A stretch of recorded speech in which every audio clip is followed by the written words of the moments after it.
It's like $1.40, 60 something. Okay. I mean, it's really not bad.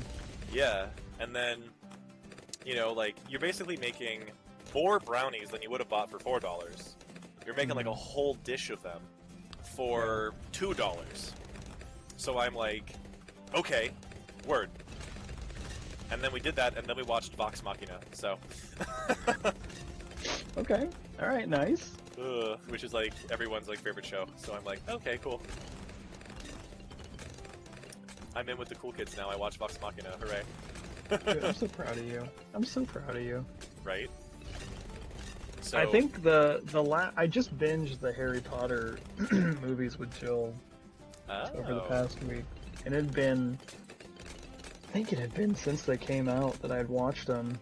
Were you ever into that series when you were younger, or? Of course. I didn't read any of the books until later. I watched all the movies. Yeah, man, like Harry Potter, Star Wars, that was totally it. Yeah. Okay. All right, cool. So, did you have like a favorite book or a favorite movie? Oh no. Oh, 4 maybe? Okay. Yeah. What was 4? Was that Order of the Phoenix? I think so. Because that's when shit starts to get real. Yeah. Because like 1, 2, and 3 are like Monster of the Week, and like 4 is like, oh, Robert Pattinson died. Voldemort's coming back. Like, yeah. Yeah, that was one of my favorites too. I like the change in tone a lot. Yeah. Oh yeah, for sure. That's exactly what it is. Yeah. So like, watching through them, man, has been a trip and a half because you said those first 3, especially the first 2, are like Disney Channel original movies. Yeah.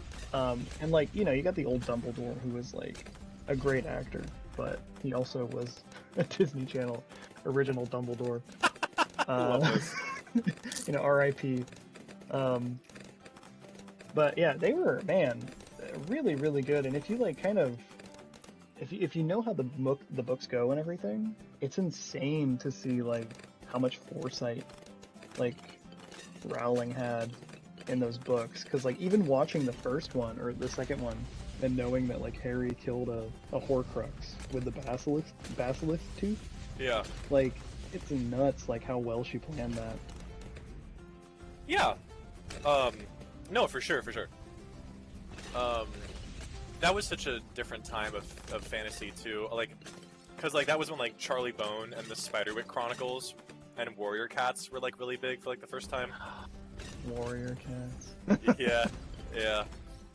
That was such an interestingly accessible era of like fantasy. It's coming back again, but yeah, wow.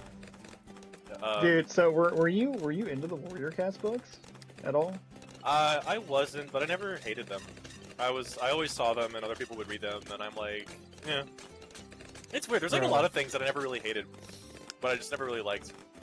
Yeah. I feel you on that one. The only thing, 100%. like I remember, like on Cartoon Network, I hated Flapjack. Misadventures of Flapjack.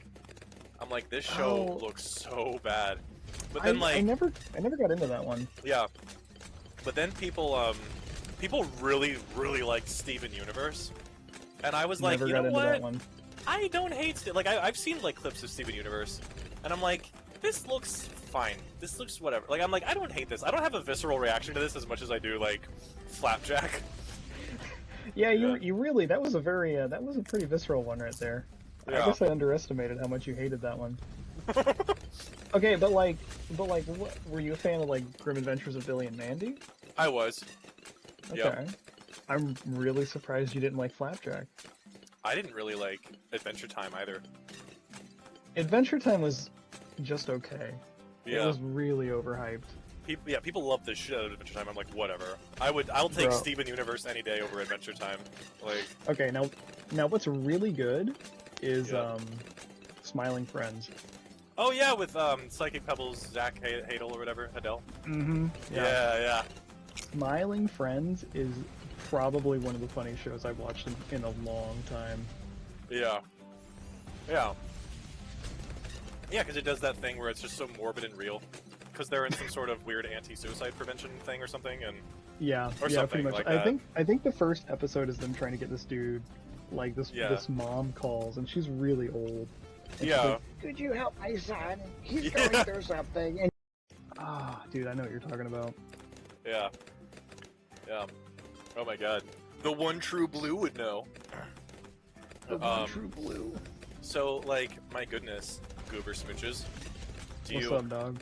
So, are your only plans for coming back to YouTube playing Marble It Up if I gift it to you? Yes. I mean, like, to be honest, at this point, I know we talked about this earlier, but like, well, we sort of did. But You know. I'm,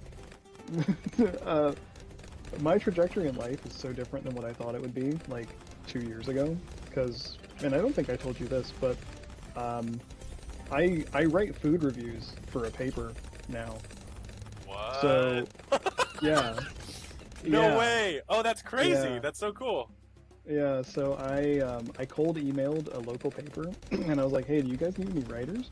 And the dude was like, yeah, you want to go to restaurants and eat there and review them and get paid to do it? And I was like, yes, I would love to do that. So, that's what I do now. Coolest fucking thing. Wow. Wow. So, so I do that. I play at a church, and I write, and I'm almost done with my book. It comes out in June.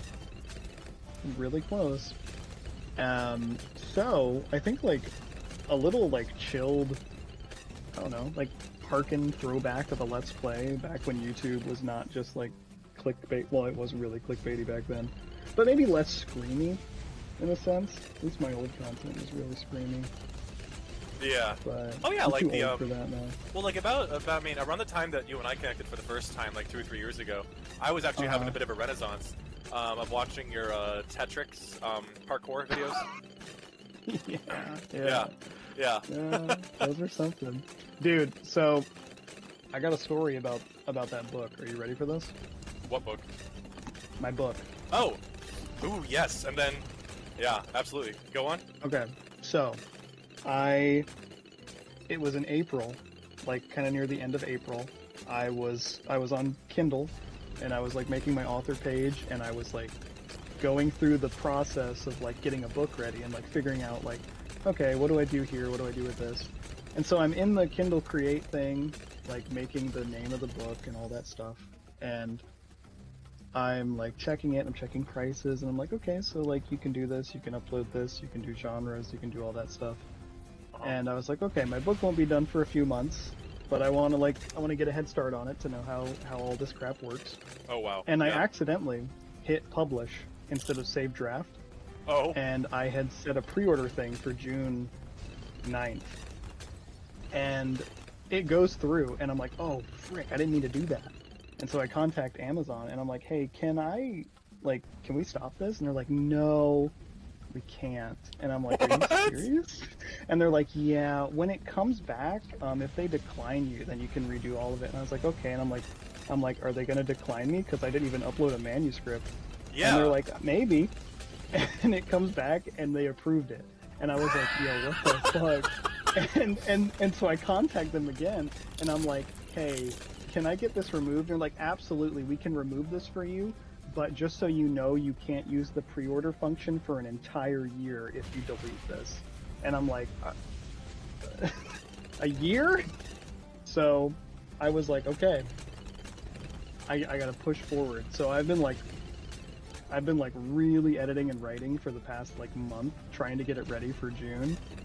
Because Amazon is like, no, the most difficult thing in the world for them is to delete your book, apparently. Wow. So, yeah, so it's been a fun adventure. That's so strange. You and I, at some point, I'd love to get a writing podcast going. Because that would be magnificent. I think it would actually be really cool because you and I have, in a way, our trajectory of like kind of what we've done has almost been similar in terms of like going into like streaming or gaming on like YouTube, and then going more into music, and then now going into writing. And when I started writing the book, I mean, I had no idea you were getting so heavy into a series you were working on. So in a weird way. Oh, it's belligerently heavy. Yeah, it's huge. Yeah, you have to stop stalking me. It's getting weird. Exactly. No, I just want to be like my heroes, you know. Oh man.